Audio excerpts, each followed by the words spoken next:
Oke, assalamualaikum teman-teman. Jumpa lagi dengan channel saya Andre Tatum. Semoga kabarnya teman-teman adalah sehat walafiat dan dipenuhi berkah oleh Allah Subhanahu wa taala. Eh, saya di sini akan share ilmu tentang bagaimana mengatasi kulkas. Kulkas satu pintu yang bekunya hanya di atas aja. Jadi bekunya sebagian ya. Bekunya sebagian. Riwayatnya sudah pernah diservis dan AC-nya bekunya sebagian. Apa yang harus kita lakukan? Mungkin ilmu ini akan cocok untuk Anda yang sebagai tukang AC ya. Sebagai tukang AC, kalau yang pemula atau orang awam mungkin kurang kurang kurang cocok karena ini harus ada alat-alat yang mendukung seperti elas, freon dan sebagainya. Tapi saya akan bantu jelaskan secara sederhana ya, secara sederhana. Bagaimana langkah-langkahnya, silakan disaksikan. Sederhana teman-teman. Saya kira semoga teman-teman dimudahkan urusannya sama Allah SWT dan dilancarkan rezekinya. Jangan lupa like dan subscribe-nya, nyalakan juga loncengnya jadi teman-teman tahu ilmu apa yang saya share setiap harinya. Jadi saya setiap hari share ilmu. Mungkin cukup sekian, semoga bermanfaat. Saya kira assalamualaikum warahmatullahi wabarakatuh. Oke, langsung aja teman-teman ya. Langsung saja kita ke materi teorinya ya. Di sini saya ada sebuah pertanyaan di dalam salah satu murid saya. Jadi saya punya grup di sini. Isinya orang-orang yang ingin belajar tentang AC, kulkas, mesin cuci. Di sini ada sebuah pertanyaan dari salah satu murid saya bertanya, "Halo Pak Andre, dari dan teman-teman ada kulkas satu pintu, bekunya tidak rata.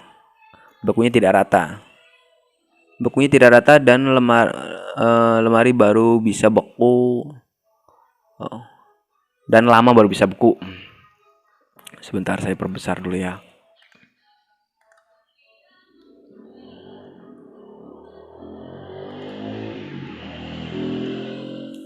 Nah, seperti ini teman-teman ya. Halo Pak Andre dan teman-teman, ada kasus kulkas satu pintu bekunya tidak rata dan lama baru bisa beku. Mohon bantuannya. Saya lagi di lokasi Pak gitu. Jadi intinya kulkasnya tuh seperti ini ya. Gambarannya seperti ini teman-teman. Gambaran apa namanya ini? Gambaran sederhananya seperti ini. Ini kan Anda jangan patokannya sama evap. Evap ini kan kotak bentuknya ya. Dia dinginnya cuma di sini aja teman-teman. Dinginnya cuma di sini aja, bekunya cuma di sini, biang esnya cuma di sini aja. Kalau di sini sebentar. Ini kan evap atau tempat Anda bikin batu es ya. Kalau di sini nggak beku dia, nggak beku. Di sini juga nggak beku. Kemudian di sini juga nggak beku. Nggak beku ya, nggak berbiang es ya, nggak berbiang es. Harusnya kan berbiang es.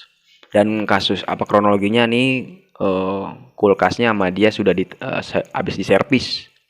Namun seperti ini kasusnya, kejadiannya seperti ini. Saya akan berikan beberapa tips, beberapa cara kepada Anda bagaimana cara mengatasi kalau Anda ketemu masalah seperti ini. Yang pertama, cukup Anda tambahkan freon. Oke. Biasanya untuk evap kulkas yang tidak rata dinginnya itu masalahnya freonnya berkurang. Oke, freonnya berkurang. Jadi yang harusnya dia 100%, Anda cuma ngasihnya 70%. Atau memang kasusnya ya, kalau misalnya ini udah dikerjakan oleh tukang servis sebelum Anda, biasanya ini kurang freon, diberikan sama dia 70%. Yang pertama Anda tambahkan freonnya ke 100%. Ingat teman-teman, ini bukan R22, kalau kita mah 134A ya. Ini hanya sebagai sampel aja. Freon kulkas itu antara 10, jangan yang ini ya.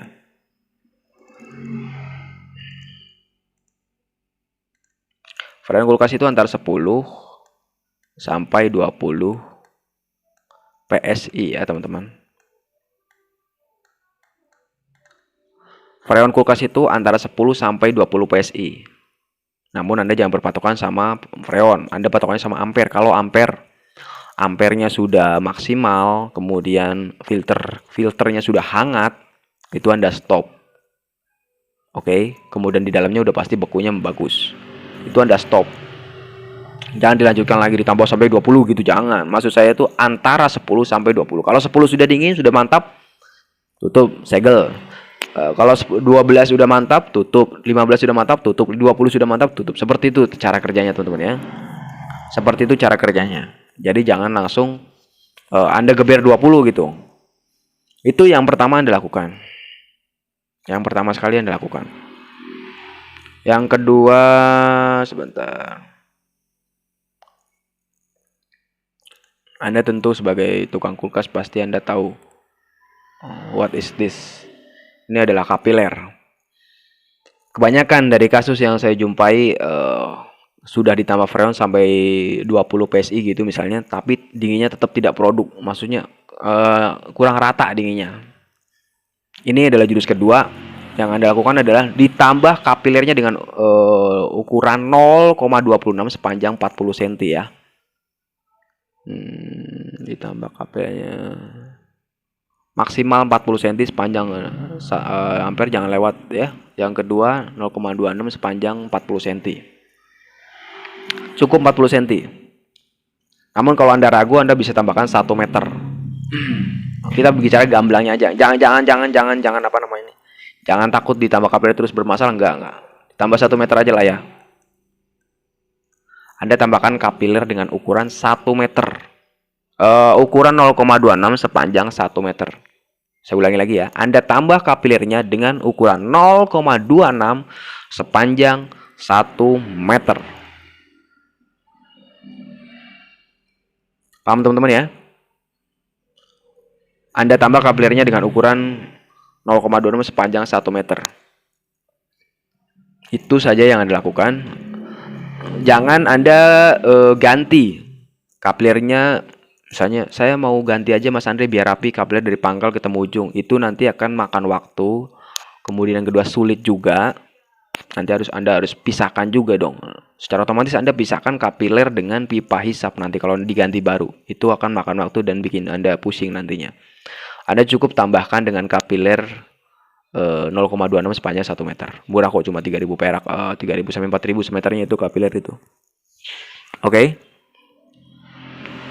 Mungkin bagi Anda yang masih pemula, yang masih belajar bingung, cara nyambungnya gimana Mas Andre? Ini kan kapiler, kemudian kapiler kan seperti paralon teman-teman ya, ada lubangnya di dalam. Cara nyambungnya gimana? Anda harus punya selongsong atau sok sambung. Kalau di paralon kan ada sok sambungnya teman-teman ya. Di paralon kan ada sok sambungnya. Sok sambung itu fungsinya untuk menyambung dua pipa. Anda cukup dengan sok sambungnya itu Anda cukup ambil kapiler dengan ukuran 0,80. Ini yang Anda fungsikan sebagai sok sambungnya.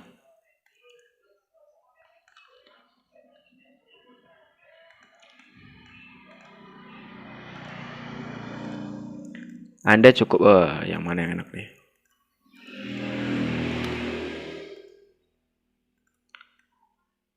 Anda cukup ambil kapiler yang ukurannya 0,80. Kapiler ini bekas AC ya, bekas AC 2PK. Ini kapilernya ukurannya segini. 0,80. Itu Anda fungsikan sebagai sok sambung, teman-teman. Oke, Anda fungsikan sebagai sok sambung.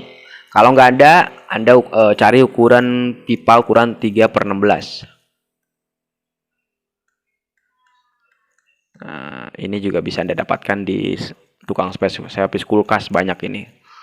3/16 ya.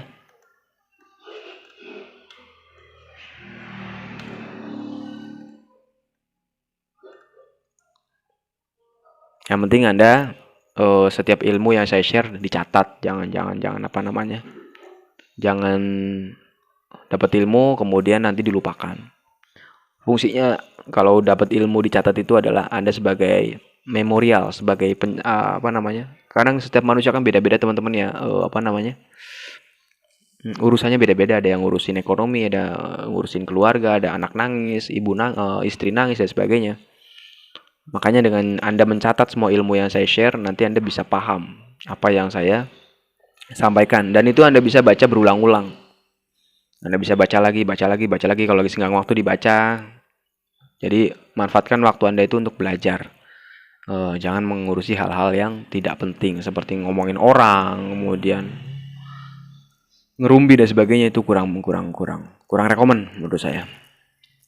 Seperti itu. Kemudian yang ketiga, Anda juga harus flashing.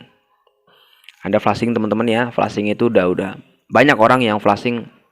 Cara flashing itu setiap orang beda-beda ya. Ada yang pakai R11 didorong dengan R22, ada yang pakai R11 didorong R1110, ada yang pakai R134 dibalik posisinya jadi liquidnya mengalir.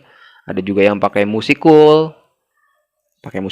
Ada juga yang pakai saya pakai yang terhematnya, yaitu saya pakai metil teman-teman ya. Saya pakai metil atau Tauzon. Saya pakai ini. Ini adalah metil atau Tauzon, ini paling murah, makanya saya ambil ini. Ini harganya 5.000 perak satu piece-nya. Ada juga yang jual 3.000, kalau kita beli banyak dia bisa ngasih diskon harga 3.000 perak satu piece-nya.